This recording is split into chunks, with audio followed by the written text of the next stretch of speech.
the bigger girls. The younger ones in the team, most of them probably still live with their families, still live with their moms and dads, and then at such young ages becoming landlords, you know, in a city like Abuja, at $100,000. And some of them are not even based here. You know, I wasn't lying when I said I felt jealous. I wanted to become a girl.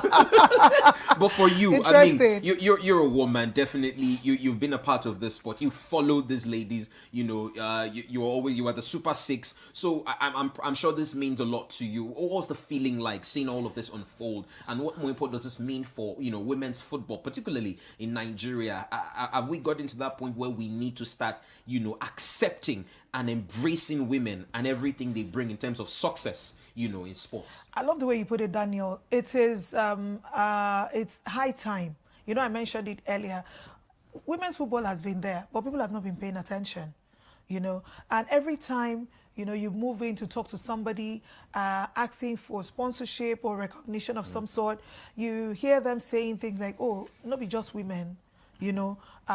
Later they go come out, enter kitchen. And that's it. And I asked myself, why are you not encouraging these girls?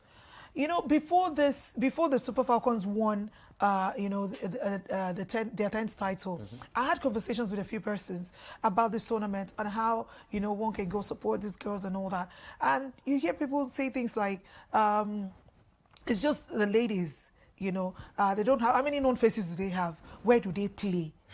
You know, so, and I tell them, look, do you have to wait for them to become very successful before you jump in to invest or to take, you know, to be interested in this team? You need all this. You need to come in now.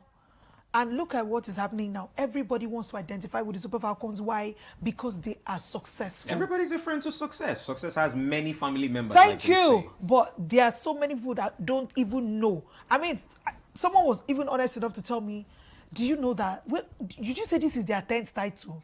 So I'm like, oh, so you don't even know they won 9 before. Some don't even know that's the first ever new, like we're the first recipients of this new one trophy. And they just know we won, but they don't know that's like the first ever trophy of its kind to be won by us. And the first time the prize money has also been increased to $1 million from $500,000. Thank you. And the Super Falcons are the one getting that. First recipients they actually went through this tournament without. They actually went through this tournament without losing a match. Yep. All through the games they played. So for me, I would say this is a big boost to every young girl out there who is, you know, a football lover, who loves playing and dreaming big. I mean, this is a way of telling that girl, to, you know, telling her, don't give up.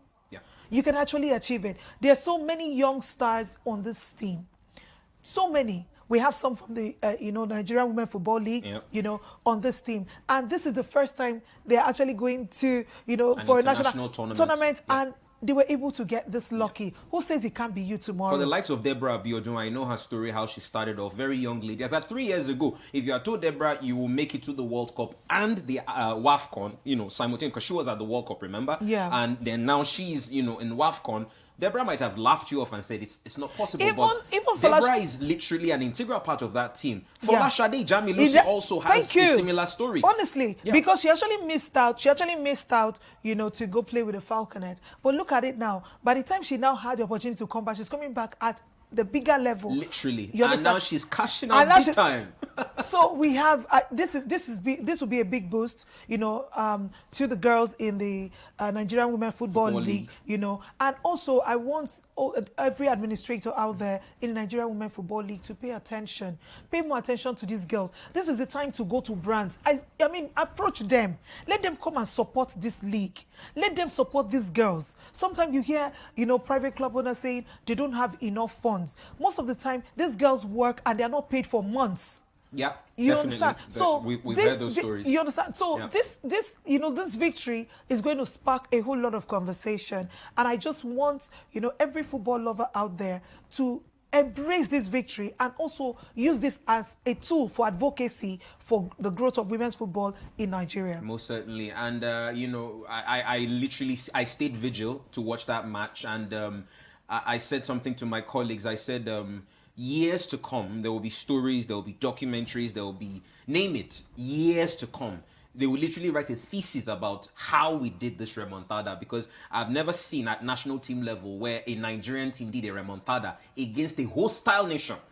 I use the word hostile because you know why I said that. A hostile nation like Morocco, and we did it in the most dramatic way possible. You know, Daniel, what makes it very sweet, or let's say a sweet victory, is the fact that we actually played Morocco in the last edition in 2022. And we lost out in we the played, semi-finals. we played with them, and we actually played 1-1, went through to penalties with 8 women. Thank you. 2 red cards. 2 red cards. Very questionable. Honestly. So, very questionable. And there was this same laser beam projection, you know, and all that. Still happened again this time. Even when even after the 2 red cards, they were still surprised that we could make it through to the penalties after 120 minutes. And with that, they were still, you know, using the lasers and all that. But yes, still, that was just, you know, basically Nigeria they carry last. Every day I tell people, look, Nigeria has got this resilient spirit, and if there's something that the Super Falcons has reminded, you know, a whole lot of us, is that you should never give up. Ever. Never. Nigeria they carry last at all. We know they carry last. Ever. And permit me to use this opportunity to just send a special appreciation to Esther Okoronkwo. For me, I know Rashidat was an absolute great skipper. Yeah. But I feel Esther also deserves some sort of MVP Honestly, award. yeah. Because she was phenomenal. That's the word I can use. You know phenomenal. One thing about this team is that there was so much love. You know, there was this team bond. This team bond between them. There was nothing like what do you call it? The segregation between the older Seniors players and the juniors. Yeah. You know, there was this love, Harmony. and you could see them playing together. I know the bond was just so beautiful to watch, and I'm happy for each and every one of them. Really, really happy. Absolutely, most certainly there. And we all as a nation are thankful for this great service they've done to us. Definitely, it's gonna echo through, you know,